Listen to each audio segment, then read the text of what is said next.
na ko mek na hi Phoenix Mall City tin ya hey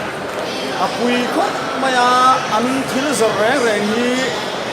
sang hnuai lam hi om lo ni deuh ber maya kan hanen vea eni ang duang tan chuan kan ipa zong zong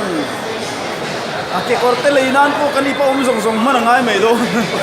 chu tiang chu ni chu wang chuan in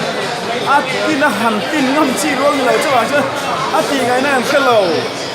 hian tha kan la kwal ta vel char char kot mai ni kan rama kian hei millennium hi chu pathum da khitama keng choila ai zol lama chon keng choila chu millennium chu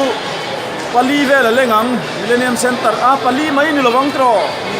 usam engzat vel nge lengang hemi pa building ko ta ringot ya pathum vel chu leng pa dei lo mo tro ai pusa banian kan ni a ani ching ching lama kapte na ni ani he ching ching lama addiction lampang a one a pastor na tin ni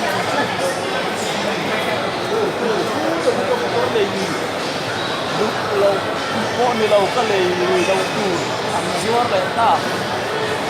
mỗi thầy ta cái này nó hành đi chỗ hiện cái gì đang chữa cái gì về thì chân chân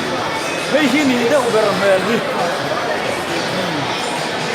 sau này không thấy nhiều không? Sau này nó còn trồng hết cả nó thổi được cái, rất là ghê.